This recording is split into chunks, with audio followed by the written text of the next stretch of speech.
our eighth session, working our way through the Gospel of Luke. As always, feel free to ask questions. You can do that in the chat window, or we'll open things up at the end. And our plan this evening is to continue with the section of text we were looking at last week, in which Jesus was teaching a huge crowd of people, including his disciples, and a great multitude of people from all Judea and Jerusalem and the seacoast of Tyre and Sidon. So let's get this moving here. There we go.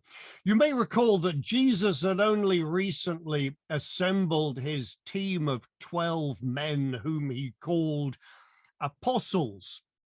And that word apostle is one, of course, with which we're very familiar. But though he might have called them apostles or apostoloi in the Greek as we have it, essentially that word, I suppose it means sort of more like an ambassador. They were those who were sent with the authority of the sender, of course, being Jesus, and they were to represent him in all those areas in which they had been appointed.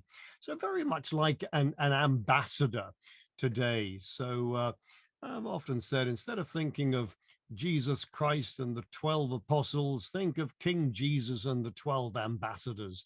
And that's sort of somewhere along the lines of these things. So he came down from the mountain, you may recall, having spent the night there in conversation with his Father, and he healed many who had traveled from afar. Just to remind ourselves of where those places were, as we've said, from all Judea and Jerusalem and the seacoast of Tyre and Sidon.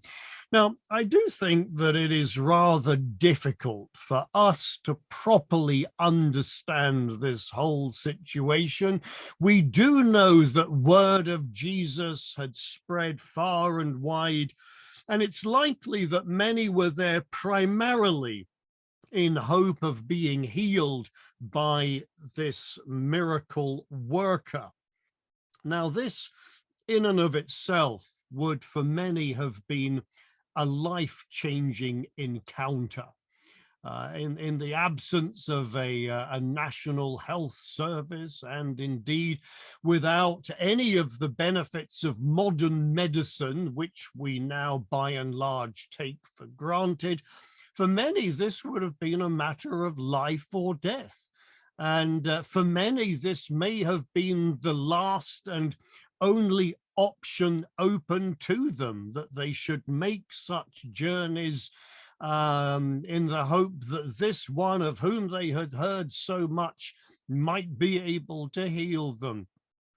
And it may perhaps seem somewhat odd to us that they would be willing to then go and take the time to listen, particularly if they had had to travel so far from their homes. But of course, their world was completely different from ours today.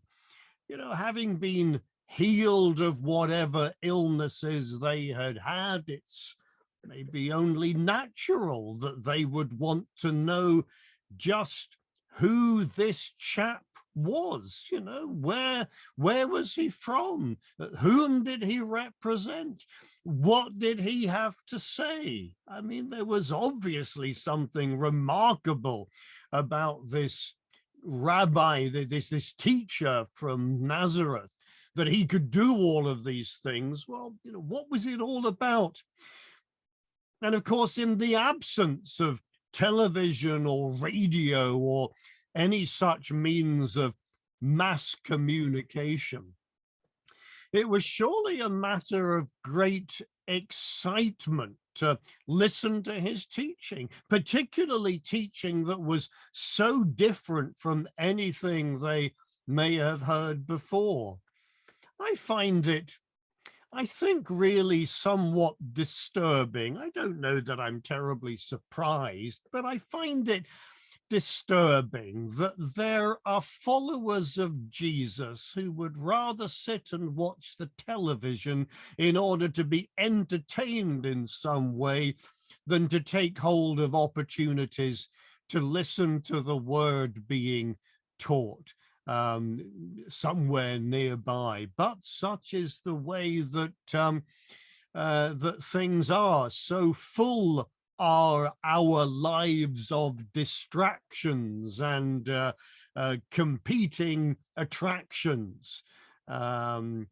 These things were by and large absent from those who lived in the days of Jesus. So there in the crowd would have been those whose lives had just been radically transformed through the healing they had received.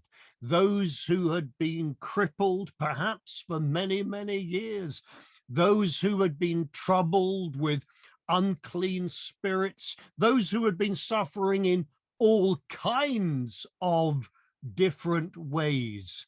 And they would be listening intently to the one who had so radically changed their lives. I mean, I doubt that there were many who had traveled from the regions of Tyre and Sidon simply because they had a headache, you understand. These would have been significant illnesses from which they had now recovered. And I wish so much that we could rediscover that same sense of excitement and be ever eager to listen to the words of Jesus, that they might always be music to our ears.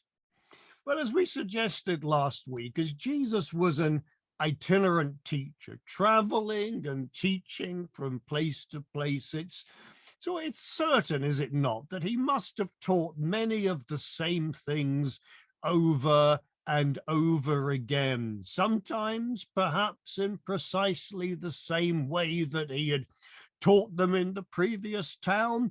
On other occasions, he maybe added in something extra, left little bits out, or just simply to meet the specific needs of a particular crowd. And I rather suspect that these teachings were indeed to be committed to memory by his disciples, not only then, but now also. And if so, it makes sense that they should be repeated over and over again. And I'm thinking, as the years roll by, I'm thinking more and more that we should take more time to read the teachings of Jesus more frequently in our assemblies. And I hope that these teachings are that we're becoming more intimately familiar with them day by day. Well, Jesus had begun, you may recall, by making pronouncements of blessings and judgment, much in the style of the prophets of old. 4 blessings were followed by 4 parallel woes or judgments. You remember them?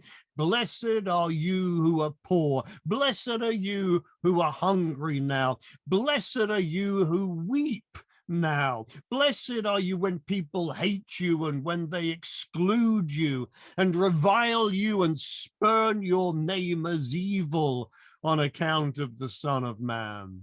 And then, woe to you who are rich. Woe to you who are full now, for you shall be hungry. Woe to you who laugh now. Woe to you when all people speak well of you. And then he spoke of our need to love our enemies. Not only was this teaching radical, it was most emphatic. There can be no doubt that Jesus was teaching us to love even those who hate us, even those who curse us, even those who abuse us, for such is the nature of the love of God. And this love is certainly not like that of this world. This world loves those who love them. It does good to those who do good to them. It lends to those from whom they expect to receive the same in return. The love of this world is generally transactional, a kind of you do this and I'll love you, or I'll love you if you do whatever. But the love of God isn't transactional. It's truly transformational. And if ever we have doubt as to the nature or extent of the love of God, we simply need to look once more at the one who hung upon a cross, forgiving those who had placed him there to die. Such is the nature of God's love. So love your enemies. Do good to your enemies.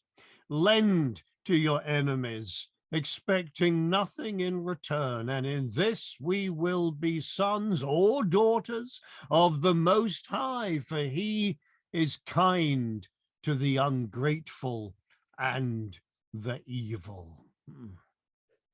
Well, that's in essence a bit of a recap, a bit of a summation of some things we looked at last week to lead us into where we're going to pick up this evening.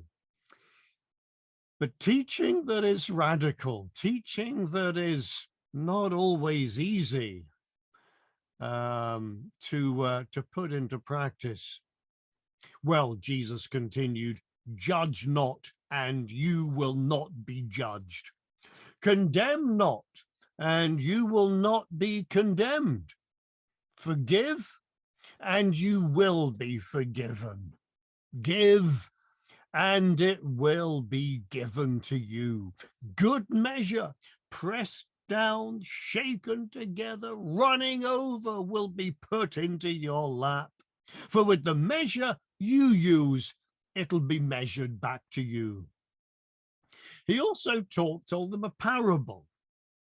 Can a blind man lead a blind man? Will they not both fall into a pit?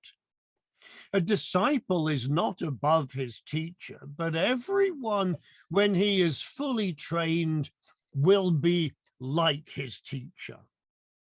Why do you see the speck that is in your brother's eye, but do not notice the log that is in your own eye? How can you say to your brother, let me take out the speck that is in your eye, when you yourself do not see the log that is in your own eye? You hypocrite. First take the log out of your own eye, and then you will see clearly to take the speck that is in your brother's eye. Well, this section is very much linked with what has gone before, by the instruction to be merciful even as your Father is merciful.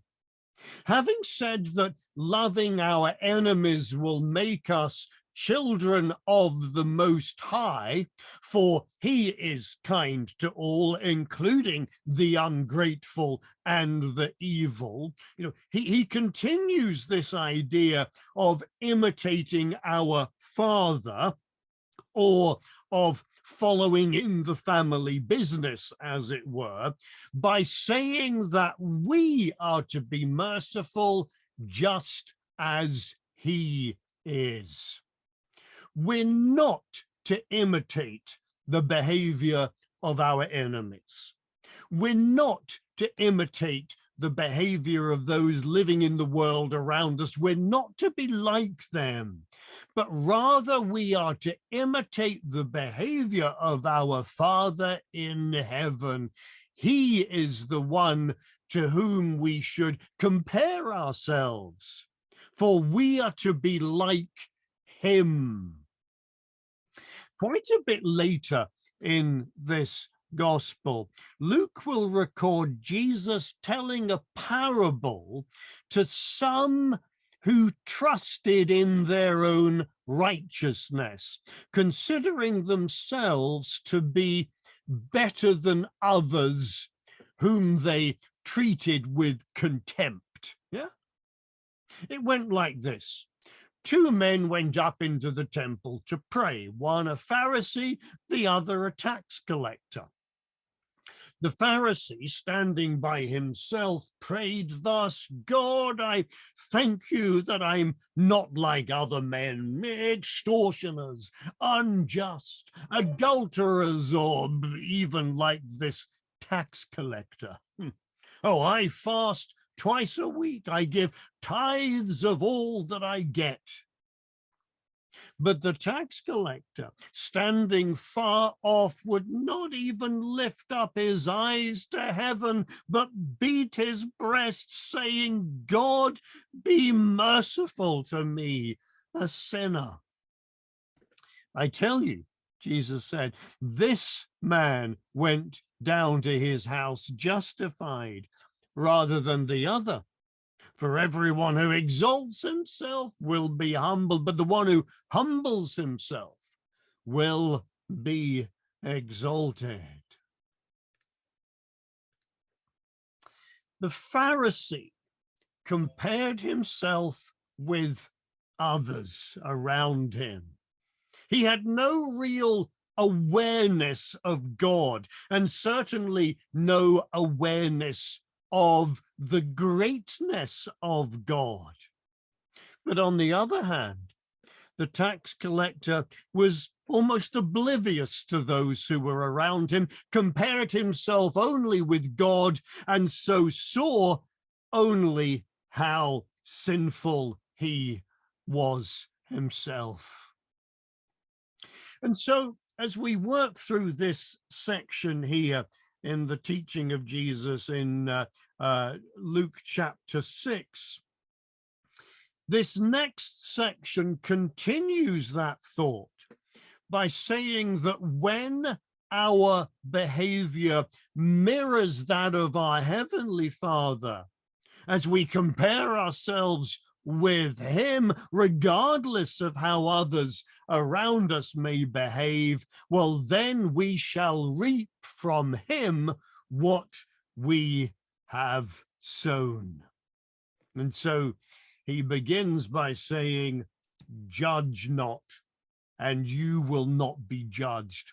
Condemn not, and you will not be condemned. Forgive, you'll be forgiven. Give, and it'll be given to you. Good measure, pressed. You'll notice here that there is a negative and a positive side to being merciful to others, both of which are constantly exhibited by our Heavenly Father. Negatively, Jesus teaches us to neither judge nor condemn. Positively, he teaches us to forgive and to give generously. And the general principle is given as, for with the measure you use, it will be measured back to you. It's that idea of reaping what we've sown, isn't it? It's pretty much a universal principle that we maybe often find playing out in life. Well, that simple phrase, to judge not, there we go, is one that has so often been so sadly misunderstood and misapplied. It seems important to say here that Jesus is not prohibiting any and every form of judgment. I mean, that will be evident in what follows, but he is teaching against having a judgmental spirit. Those who judge others do so because their eyes are not focused upon God. You know, like the Pharisee whom we read of earlier. They are constantly comparing themselves with others and at the same time constantly considering themselves to be better than others. They look down their noses at those whom they deem to be inferior and criticize, pass judgment, condemn others.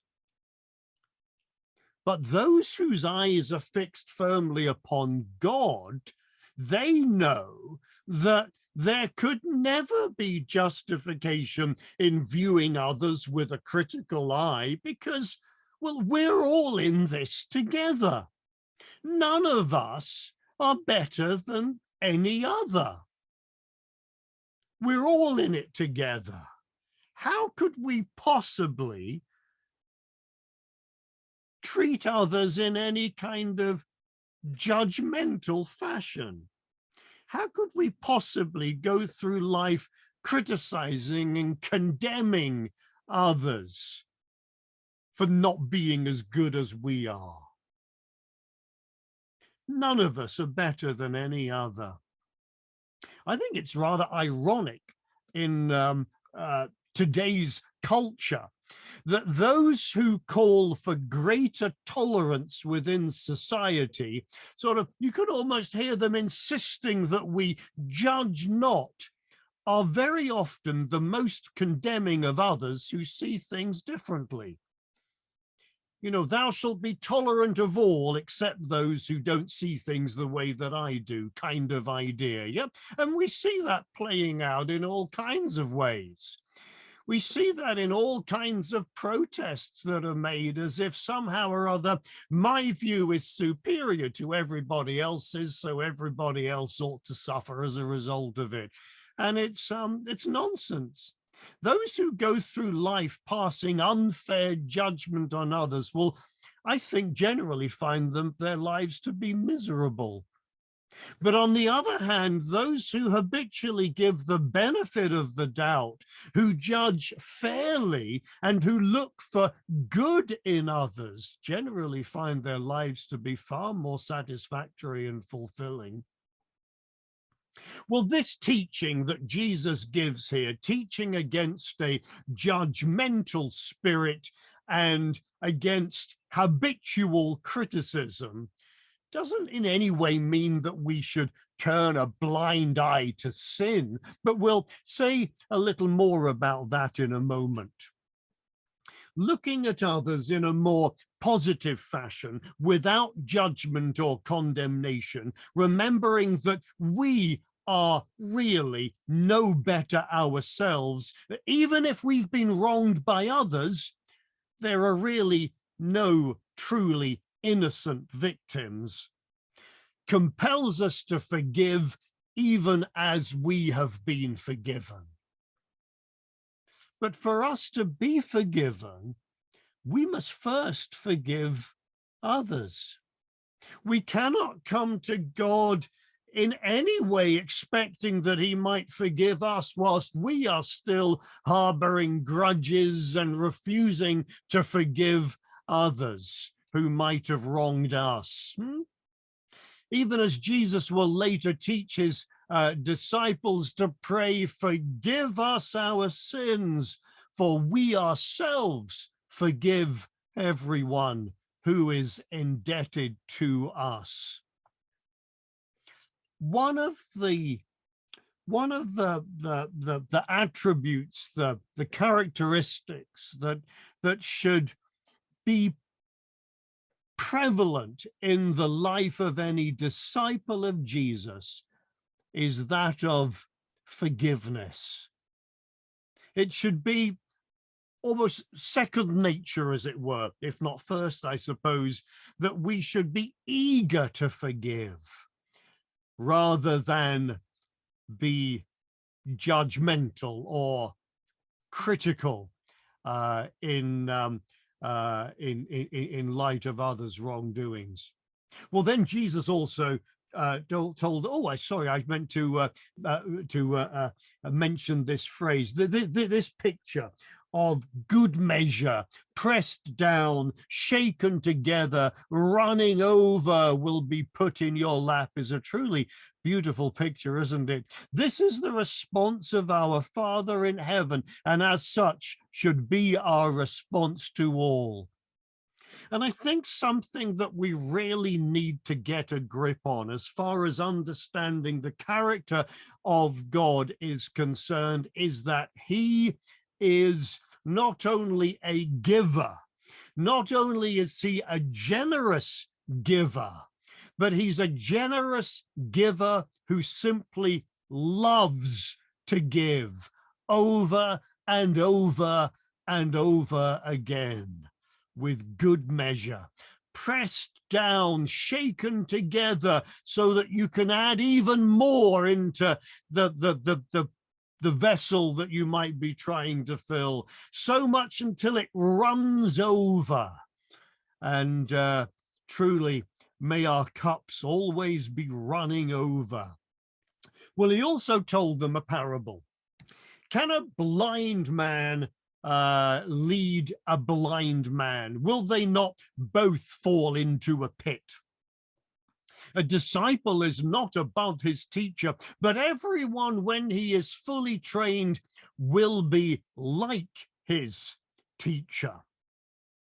So Luke describes this as a parable, and a picture of a blind man leading a blind man is certainly memorable, is it not? I mean, not only for us, but also for those who fall into the pit.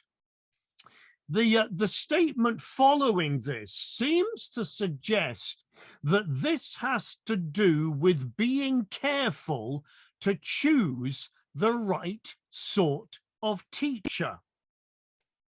And I wonder whether this doesn't maybe make more sense in light of those who are perhaps coming to listen to Jesus for the very first time. And he is warning them about being careful whom they choose to teach them. I think it's important that we understand the context in all of this. But the point that he's making is that one who is blind, who is unable to see, is not a good teacher. He will only lead us to disaster. Both will fall into the pit. But if we choose a teacher who cannot see, we'll end up becoming just like them, just as blind as those whom we chose to follow. And that would really be a jolly silly thing to do, wouldn't it? So do not be one who follows the blind, for we will become just as blind ourselves. And the context in all of this is that Jesus is warning them of the futility of following those whose mindset is judgmental and who habitually condemn others. They are the blind because they do not see God. If we follow those who are always judgmental and critical and not forgiving and generous, we'll end up being just like them. And haven't we seen that sort of thing for ourselves? We see the blind following the blind, and they both fall into the ditch. We do not want to be like that. We wish to follow those, to choose as our teacher, those one who is able to see and see clearly, that we might walk in the light. Well, why do you see the speck that is in your brother's eye, but do not notice the log that is in your own eye? How can you say to your brother, brother, let me take out the speck that is in your eye, when you yourself don't see the log that's in your own eye? You hypocrite, first take the log out of your own eye, and then you'll see clearly to take the speck, take out the speck that's in your brother's eye.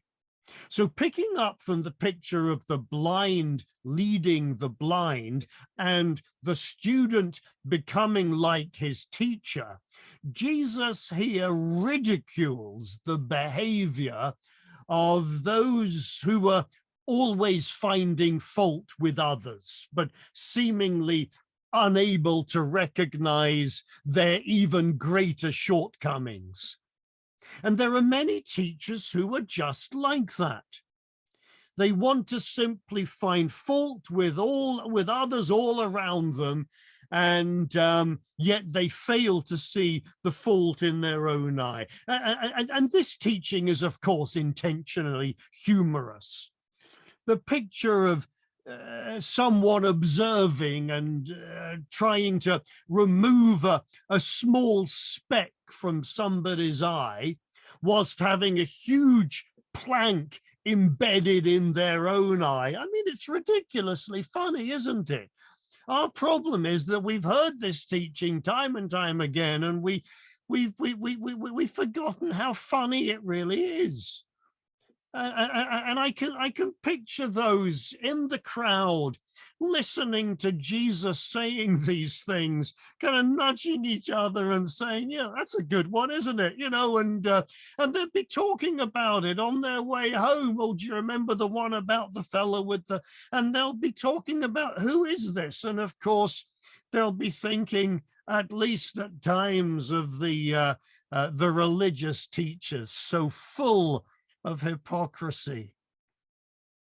Well, having worked as presumably having worked as a carpenter or a builder, one can only assume that Jesus himself was quite familiar with having a speck of sawdust in his eye, as any who've ever worked with wood will have experienced at one time or another. And maybe being only grateful for having somebody to help remove it if necessary. I mean, unlike many of the parables that Jesus told, this is surely one with which he was able to very much identify. But this is also, this is the Pharisee of the parable to which we referred earlier, criticizing the tax collector and yet failing to see his own even greater failings. There's nothing wrong with observing a speck in our brother's eye, and there is everything right about helping him to remove it. But first, let us recognize and deal with our own failings, because only then will we know how we can be only merciful to others in their struggles. The moment we think we're somehow better than others, mercy ceases to have any place in our life. Judgment casts out mercy. We need to see ourselves as being no better than any other. However bad we might think others to be, we really are all in this together. And that is a truth that seems to be woven throughout this whole section here. We're all in this together. None of us are better than any other. Well, moving on from this section here to the next and the last part of this teaching on the plain that began at the beginning of last week, a section that I've entitled on being true and faithful for no good tree. So there's a connection with what's gone on before here with the word for, because, you know, no good tree bears bad fruit, nor again does a bad tree bear good fruit. Each tree is known by its own fruit. For figs are not gathered from thorn bushes, nor are grapes picked from a bramble bush. The good person out of the good treasure of his heart produces good, and the evil person out of his evil treasure produces evil. For out of the abundance of the heart, his mouth speaks. Why do you call me Lord, Lord, and not do what I tell you? Everyone who comes to me and hears my words and does them, I'll show you what he's like. He's like a man building a house who dug deep and laid the foundation on the rock. And when a flood arose, the stream broke against that house and could not shake it because it had been well built. But the one who hears and does not do them is like a man who built his house on the ground without a foundation. And when the stream broke against it, immediately it fell, and the ruin of that house was great. So these two pictures both compare two different kinds of people. On the one hand, there are those who are good, for they have good hearts, and they listen to the words of the teacher and they do what he says. On the other hand, there are those who are evil. They have evil hearts, and they may listen to the words of the teacher, but they do not do what he says. For no good tree bears bad fruit, nor again does a bad tree bear good. The comparison here is being made quite clearly between good and bad. And the illustration is of trees and their fruit. I mean, these are simple truths all of his hearers would understand, and I've no doubt that we all understand that just as well today. The good person out of the good treasure of his heart produces good, and the evil person out of the evil treasure produces evil. So the application is being made to people, and possibly Jesus has teachers in mind, although the principle is certainly universal, is it not? And the principle is this, that out of the abundance of the heart, his mouth speaks. Our words and our deeds are simply a reflection of what is within our hearts. It all begins within. And then we have this rhetorical question: why do you call me Lord, Lord, and not do what I tell you? And with this rhetorical question, Jesus introduces the final picture, which moves from agriculture to construction, presumably an area with which Jesus was particularly familiar. But the question itself is rather revealing, is it not? And it suggests something of the futility of much of that which passes for religion. There are those who say all the right words, but there are no deeds to show. There's no evidence of anything substantial being there. I think we need to understand that there have been and there are many who speak and even act perhaps in most religious ways, but who truly have no knowledge of the ways of God. I mean, again, cast our mind back to that Pharisee in the parable that I referred to earlier.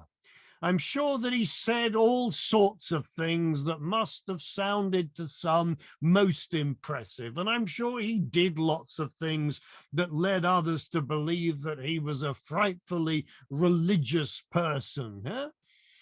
But he had no knowledge of the ways of God. You're listening to crowds of people singing, Jesus is Lord. It's meaningless unless such an acknowledgement is evident in the lives that are being lived. And for this reason, we shouldn't be surprised when those of the world sort of categorize religious people under the one label as simply being religious. But we understand that there is a clear distinction between the two. Those who simply say the right things and those who live after the ways of Christ. There's much that passes as religion, which is simply worthless and that has nothing whatsoever to do with the kingdom of God. Elsewhere, Jesus taught that not everyone who says to me, Lord, Lord, will enter the kingdom of heaven, but the one who does the will of my Father who is in heaven. And it's a matter which James, we understand to be the half-brother of Jesus. The New Testament prophet James perhaps will later address in his letter towards the end of the New Testament as he speaks of so-called faith without deeds. He uses that rather amusing illustration. If there is a brother or sister who is destitute, who's in need of necessities, and somebody simply says to them, oh, be warm and be filled.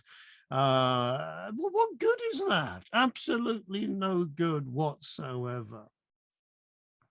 Well, the illustration given is both dramatic and convincing, as the quality of the fruit is dependent upon the tree from which it has come, so the quality of the building is dependent upon the presence of a foundation.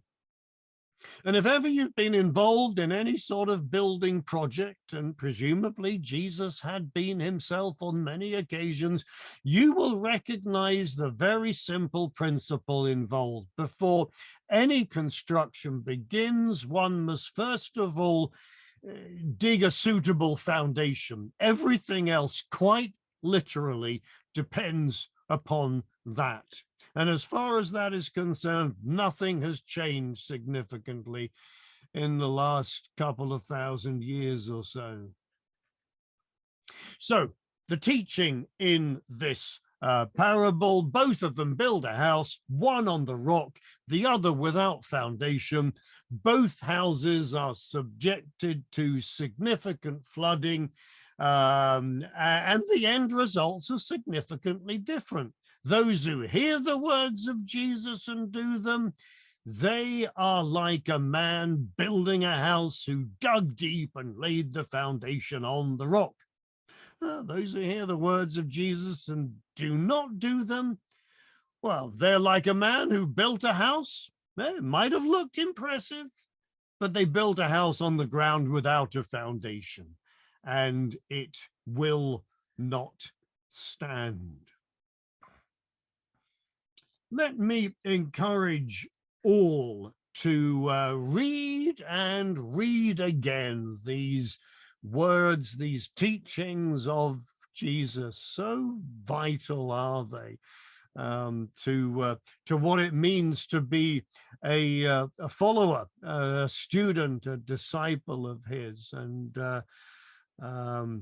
not always the most comfortable, are they? Not always the easiest to put into practice, but here is the way of Christ. We have a question here that I'll address right away. Do these passages relate to passages that speak about forfeiting one's own salvation? Do they relate? Well, they relate to that, I suppose, but they have more to do with the genuine nature of our being, of our faith, and there are those who simply have not salvation, who will not have salvation, for they have not followed through with the teachings of Jesus. So they have to do with those two kinds of people. The one whose hearts are good and who produce, lives that are good, whose